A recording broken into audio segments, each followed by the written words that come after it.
السلام علیکم ناظرین، میں آصف خان ہوں۔ آپ یوٹیوب چینل دیکھ رہے ہیں۔ ناظرین، حکومت نے ایک نیا طریقہ کار متعارف کرایا جلسے جلوس اور دھرنوں کو روکنے کے لیے۔ اور کیا حکومت خود اس طریقہ کار کا ضد میں آ سکتی ہے یا نہیں آ سکتی، اس کے حوالے سے بات کریں گے۔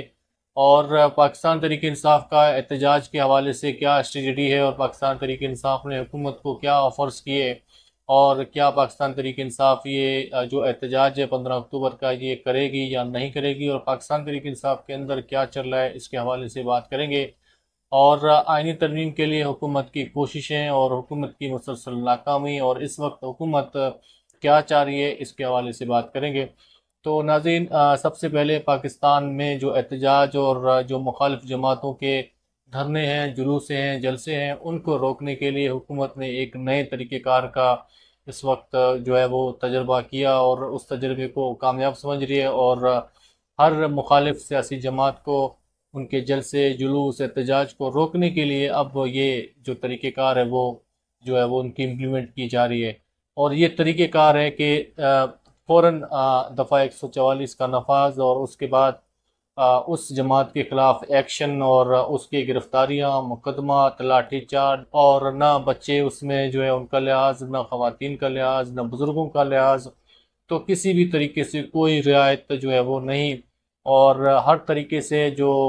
جلسہ جلوس کرنے والا جماعت ہے اس کو بالکل وڑ کے رکھنا ہے، اور کوئی اس کے اوپر رعایت اور رحم اور گنجائش اس کے اوپر نہیں کرنی۔ تو یہ روایت جو نئی جو حکومت نے متعارف کرائی، اور یہ پاکستان تحریک انصاف کے لیے متعارف کرائی، پاکستان تحریک انصاف کو قابو کرنے کے لیے، پاکستان تحریک انصاف کو جلسے جلوس اور احتجاج سے روکنے کے لیے۔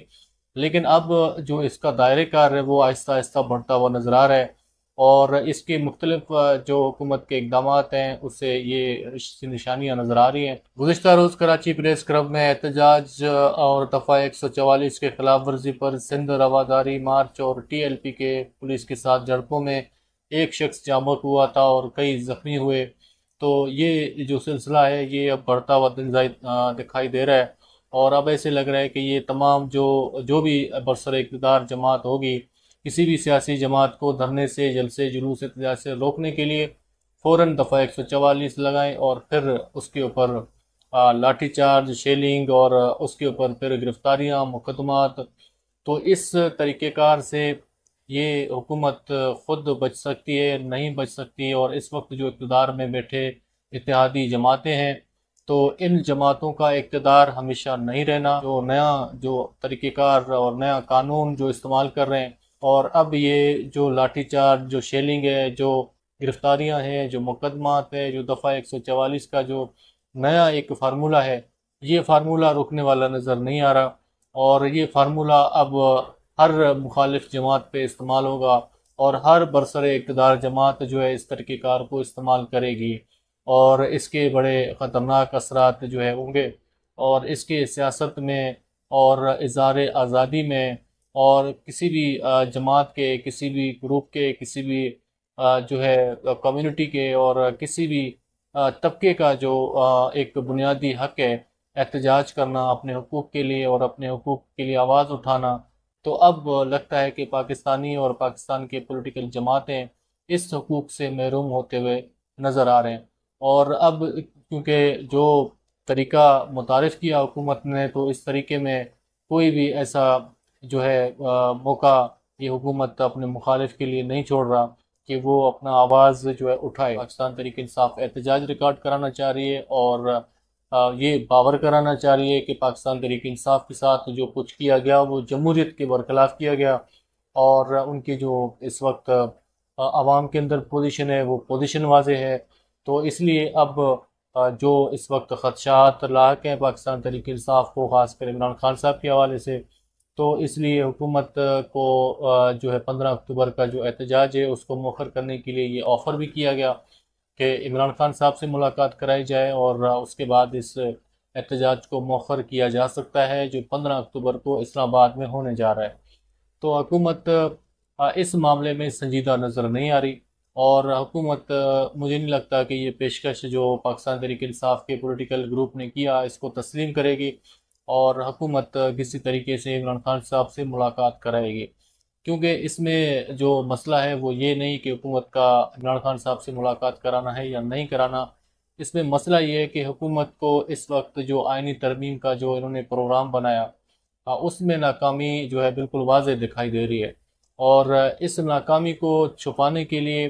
اور اس ناکامی سے جو ہے دل برداشتہ ہو کر اب حکومت لگتا ایسے ہے کہ حکومت جو حالات ہیں ان کو خراب کرنے کی طرف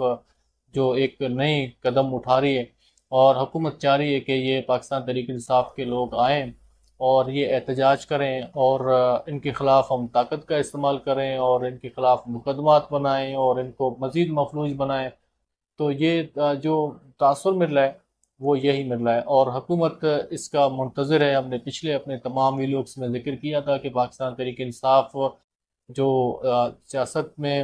احتجاج کو جو ہے وہ پروان چڑھانے کی کوشش کر رہی ہے اور احتجاج کرنے کی کوشش کر رہی ہے، اور حکومت احتجاج کو روکنے کے لیے جو طریقہ کار اپنا رہی ہے، تو یہ طریقہ کار جو ہے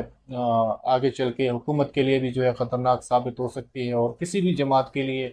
اور کسی بھی طبقہ فکر کے لیے جو اپنے حقوق کے لیے آواز بلند کرے، جو اپنے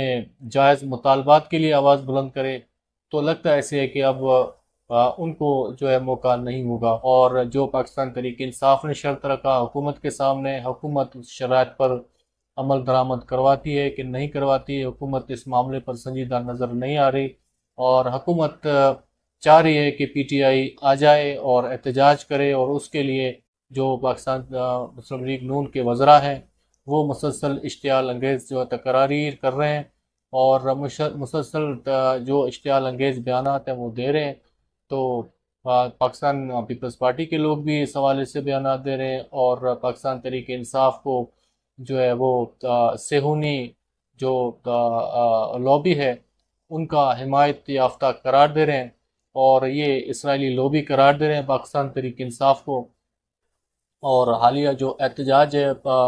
15 اکتوبر کا پاکستان تحریک انصاف کا اسلام آباد میں، اس احتجاج کو ملک دشمن قرار دے رہے ہیں اور اس احتجاج کو پاکستان دشمن قرار دے رہے ہیں. حالانکہ کچھ عرصہ پہلے ایک پاکستان میں عمران خان صاحب کے دور میں ایک او آئی سی کا اجلاس ہوا تھا، اور اس اجلاس میں جو او آئی سی کے ممبران تھے وہ آئے تھے. تو اس دوران بھی پاکستان پیپلز پارٹی نے یہ بیان دیا تھا کہ آپ یہ او آئی سی کا اجلاس کر کے دکھائیں اور ہم دیکھتے ہیں کہ یہ کیسے آپ جو ہے او آئی سی کا اجلاس کرتے ہیں. تو وہ بھی ایک بیان تھا. اب وہ بیان جو ہے ملک دشمن تھا یا ایک محض سیاسی بیان تھا، اور کس لیے تھا، اس بیان کا کیا مقاصد تھے، تو وہ ابھی تک واضح نہیں ہو سکا. اور پاکستان تحریک انصاف اس وقت ان کو سیاست میں جو ہے اب جو برداشت ہے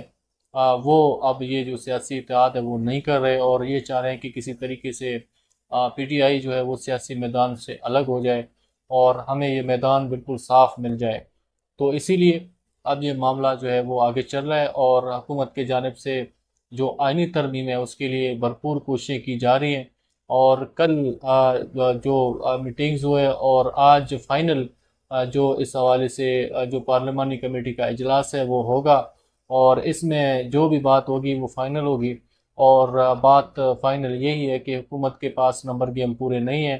اور حکومت یہ تاثر دے رہی ہے کہ نمبر پورے ہیں لیکن نمبر حکومت کے پاس پورے نہیں ہیں. اور اب جو پارلیمانی انہوں نے کمیٹی بنائی، اس کمیٹی کا جو یہ کام تھا کہ کسی طریقے سے تمام سیاسی جماعتوں کو ایک پلیٹ فارم پہ لے آئے، اور اس کے لیے ان کا جو پلان اے تھا وہ تو مکمل ناکامی کی طرف جاتا ہوا نظر آ رہا ہے. یعنی کہ آئینی ترمیم اور جو وفاقی آئینی عدالت کا قیام ہے وہ تو مکمل طور پر جو ہے وہ فیل دکھائی دے رہی ہے. اب ان کا جو پلان بی ہے وہ یہ ہے کہ جو سپریم کورٹ کے جج صاحبان ہیں ان کی جو تقرری ہے اور ان کی جو اپائنٹمنٹ ہے اس کی طریقہ کار کو بدلنا ہے، اور جو سپریم کورٹ کے جج چیف جسٹس کا جو اپائنٹمنٹ ہے اس کے لیے سینئر 5 جج صاحبان کا نام جو ہے وزیر اعظم کو دیا جائے گا، اور اس کے 5 جو سینئر ترین جو جج صاحب ہیں اس میں سے کسی ایک کا جو سلیکشن ہے وہ وزیر اعظم صاحب کا جو ہے وہ اس کا حکومت کا جو ہے وہ اختیار ہوگا.